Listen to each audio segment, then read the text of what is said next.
It's very helpful for people to hear that they should make themselves competent and dangerous and take their proper place in the world. Competent and dangerous? Why dangerous? Because it's the alternative to being weak. And weak is not good. The people who shoot up the high schools, they're weak. They're weak. How is it good to be dangerous? Because it makes you formidable. And life is a very difficult process. And you're not prepared for it unless you have the capacity to be dangerous. That doesn't mean that you should be cruel. It doesn't mean any of that. There's a statement in the New Testament, the meek shall inherit the earth. But the meek isn't well translated. It means something more like those who have swords and know how to use them but keep them sheathed will inherit the world. That's a way better way of thinking about it. You have to be powerful and formidable and then peaceful, in that order. And that's not the same as being naive and weak and harmless, which is what young men are being encouraged to be. It's like, that's a very bad idea. It's a very bad idea. Because naive, weak, and harmless means that you can't withstand the tragedies of life. You can't bear any responsibility. You'll end up bitter. And when you get bitter, then you get dangerous. But one thing I'm not getting, there's a big difference between letting people do something for themselves and saying men should be dangerous. By dangerous, that implies I should be ready to threaten someone, to hurt somebody. No, you should be capable of it. But that doesn't mean you should use it. There's nothing to you otherwise. Like if you're not a formidable force, there's no morality in your self-control. If you're incapable of violence, not being violent isn't a virtue. People who teach martial arts know this full well, right? If you learn a martial art, you learn to be dangerous, but simultaneously you learn to control it. Both of those come together. And the combination of that capacity for danger and the capacity for control is what brings about the virtue. Otherwise you confuse weakness with moral virtue. I'm harmless, therefore I'm good. It's like, no, that isn't how it works. That isn't how it works at all. If you're harmless, you're just weak. And if you're weak, you're not going to be good. You can't be, because it takes strength to be good. It's very difficult to be good. You said that a harmless man is not a good man. A good man is a very dangerous man who has that under voluntary control. How should people become more dangerous? Oh, becoming more articulate is definitely, I would say, that's the primary array of weapons. So, I mean, physical prowess is something, and it's not nothing, that physical confidence that comes along with that as well. But the same thing replicated at the level of the ability to communicate and to think, that's way broader field of battle and opportunity. So this is one thing that isn't taught well, especially to boys. It's more important to teach it to boys, I would say, because they're more skeptical of the educational enterprise in general, generally speaking, partly because they're less obedient, partly because they're less agreeable. That's particularly true for disagreeable boys. And agreeable boys get higher grades independent of their IQ and their academic achievement, because they're easier to deal with. So what do you tell disagreeable boys? There's nothing that makes you more formidable than verbal competence, than being able to articulate, be able to think, to marshal your arguments, right? It's a battlefield metaphor. Get everything in order, get all your information straight, to marshal your forces. And so, I mean, that's part of the reason that rap artists are so popular, especially among disaffected young men, black and white alike, because they're unbelievably articulate. Like, they have this incredible verbal prowess. It's unbelievably attractive. And it's associated with genuine artistic and redemptive activity, often focusing on something that's approximately the voice of the underclass, let's say, but a powerful voice, right? And it's interesting to see how many young white guys identify with that. Was it Aldous Huxley that wrote Doors of Perception? Yeah. Yeah, so this is kind of an equivalent of that, right? That you have a experience which many people struggle to articulate. You take the best of us, the one that has the most precise, most articulate, erudite language. You drop them in and you say, okay, show us what you've learned.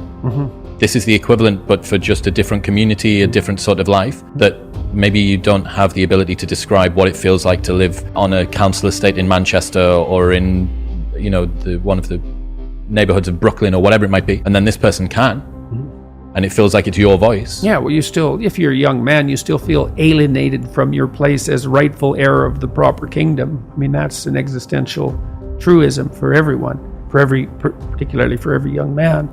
Because he is an outsider in many ways. He's young and juvenile, and not very highly valued, and then is in some sense hurt by the inadequacies of the current king, the current culture, and is easily turned against it because of that. And that's the machinations of the evil uncle. That's the King Arthur story. That's the story of Horus and Osiris. It's an ancient story. It's the story of Sauron, and it's there all the time. And you see in that, in rap music, in hip hop, all of that alienation being given an articulated voice in an artistic sense. And that's a good example of the power of verbal facility. And that's the route to, let's say, marketing education to young men. It's like, you want to take your rightful place in the kingdom? It's like, get your tongue straight, man. Get it under control in the highest possible sense. We went to a comedy club, Tammy and I, in New York, the Comedy Cellar. It's a great comedy club. And the last comic was an English guy. And he was not particularly physically prepossessing, and he made a lot of jokes about that, and it was quite funny. And then he divided the audience into 5 sections, and he asked each section to toss up a topic, just to yell out a topic. And they were like random topics like the Kennedy assassination and electric lighting before 1890. Those were 2 of the topics, and the other 3 were just as diverse. And then he put on some beats, and he did about an 8-minute rap. With every verse rhymed, and he tied the whole thing together at the end and ended at the end of the music, all spontaneously. It was unbelievable. And that's logos, man. That's the redemptive power of the logos right there. The magic word, the sacred word. It's just manifesting itself on stage. There's something very impressive. Something about that does feel dangerous as well. Not in a, I need to be concerned and this should be contaminated and walled off, but in a way that you think that person has so much competence that it's flowing out of them, and you almost feel competent by being around them. So but you certainly feel competent by appreciating it. Yeah. Right? Because it speaks to the part of you that is capable of appreciating such things. You think, wow, that's really something. That's an amazing display. That's an amazing thing to see. Amazing, right? A very interesting word, amazing. And you're trapped, and you're trapped by the charisma of that.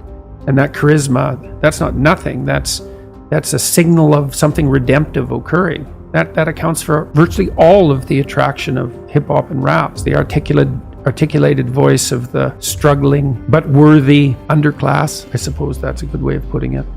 But those who are alienated from their rightful place. And so that verbal prowess is one of the ways they struggle up towards the light. And that's a good example of that.